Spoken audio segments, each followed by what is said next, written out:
Maraming nagtatanong kung masarap bang laruin yung Throne and Liberty. Masarap siyang laruin. Ngayon, ang tanong dyan, masarap ba siyang laruin mag-isa? So ito yung video na yun, boss, para mabigyan kayo ng guide kahit papaano. In the case of Throne and Liberty, this is an mmorpg. So para kung lalaruin siya, at least sulit. My goal with this video is to give you an understanding of all the content you can do in this game and how much of it can be accomplished by you without having to talk with other players or be involved with guilds. The basic stuff first. This game launched in Korea in December 2023 and is now set for a global release on October 1st or September 26th if you pay for the early access package. Throne and Liberty started as a purely PvP. Yung early access, marami daw magandang item na makukuha doon. So kung tingin nyo talaga, lalaruin nyo talaga yung Throne and Liberty na pang matagalan, okay na okay to. Yung early access, malaki yung dagdag sa magiging experience nyo. Focus game, but they have added more PvE content over time. The combat is tab targeting style with some decent action elements, and you can choose 2 weapon styles out of 7 to basically define your class. Now for solo play, there is definitely stuff to do. You've got daily quests called contracts, instanced dungeons you can run a few times a day, and pretty massive open world dungeons where you grind mobs. These open world dungeons can be done solo, but ganda rin, definitely yung skills pa rin ganda. Pagdating talaga sa gameplay, ito hindi naman sa sinisiraan ko yung nightcrows.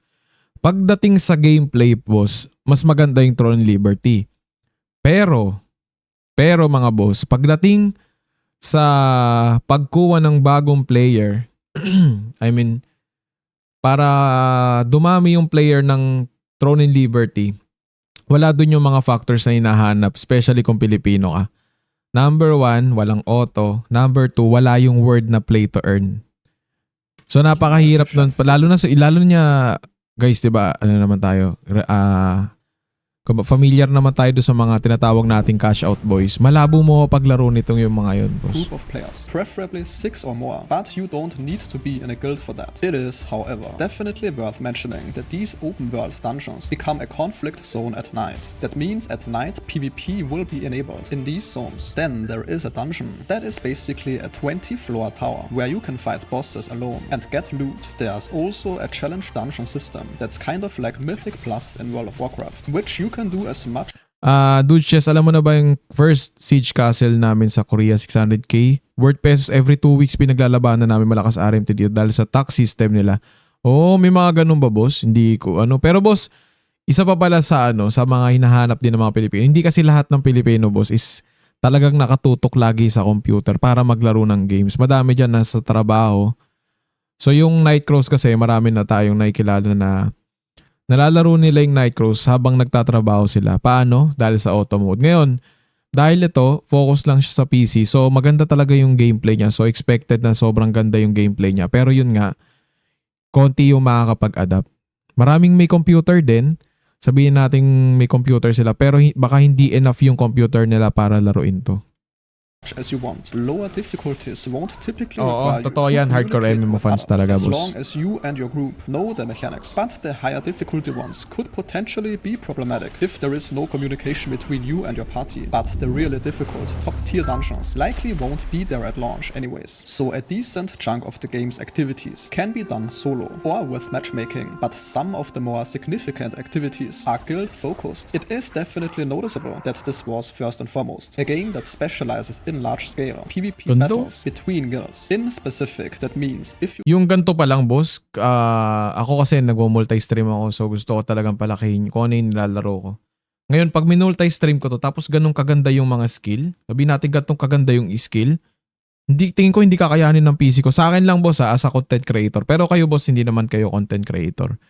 Ang punto ko lang dun, boss, maraming content creator na nasa level ko lang yung spending pagdating sa pagbuo ng PC. 40k PC below lang. O 40k pesos below lang yung mga PC na mga kaya kong bilhin. Hindi ko kaya mga 100k. So baka maglag ako pag i-content ko na to. So sa akin lang naman yun. Sa side ko yun. Doon ko siya tinitignan. Kaya ko ba tong i-live? May enjoy ko ba to pag nilive ko to? At may mga tao ba ako may hikayat maglaro nito if ilalive ko ba to? So magiging waste of time ba sa akin to? Kasi boss, to be honest, ayoko naman sabihin sa inyo na ginagawa ko yung streaming para mag-enjoy lang. Siyempre, para mag-enjoy at the same time, boss. Ano kasi, boss, kumbaga, dream job kasi yung habang naglalaro ka, pre. Sa akin hindi ko naman sinasabi sa lahat. Dream job kasi yung habang naglalaro ka at the same time kumikita ka.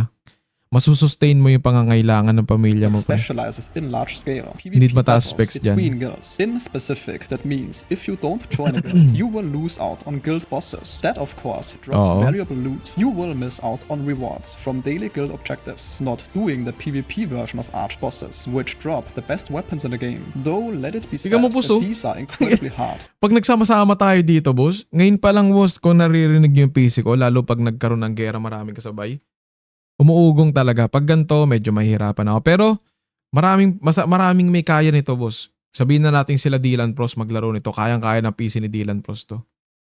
Si Stongwa, kaya rin to. Matindi na rin yung PC ni Stongwa. Pero sinasabi ko hindi kaya to ng PC ko. Basically, these weapons are meant for the top 0.01% of players. It is worth mentioning that these weapons are sometimes listed by other players in the game's auction house, but because they are so rare and valuable, that rarely happens. And if it does, it is ridiculously expensive. A very significant loss would be the castle sieges. This is where guilds Castle and siege. alliances Siege. compete against one another to seize the throne. The winner of the siege receives a portion of the accumulated siege tax that can be distributed to the winning guild and their alliance may mga members. ganyan tax. So, while it is Ito yung clear that a sinasabi niyang good chunk tax. of this game's content, especially the meaty, significant parts, are built around PvP, the fact that the developers managed to add all these PvE activities in just under a year, and the fact that they openly communicated that they aim to bring as much PvE content to the game as PvP sounds pretty convincing. And since the game is free on October 1st, yes, I would say it's definitely free to worth play siya. giving it a shot as a solo player. Because let's say, even if you do crave all that extra loot from guild-related stuff, you can always just join a guild for these rewards and not bother So kung solo interacting. player Aside ka from pala that, talaga, maganda pa rin, boss. May enjoy mo pa rin siya kahit hindi ka masyadong tumalpak. Kung lalaroin mo siya ng free to play, may enjoy mo pa rin. Maganda naman talaga, boss. So para sa akin, bigyan nyo rin ng try kung magugustuhan nyo talaga. Yung nightcrows naman, nandyan lang naman lagi yan, boss. Kung magugustuhan nyo to, at least meron kayong game na nai-enjoy kayo. Kumbaga hindi kayo tatali sa nightcrows. Ayoko naman sabihin na huwag kayong aalis sa nightcrows. Ang akin lang, boss, try nyo rin to.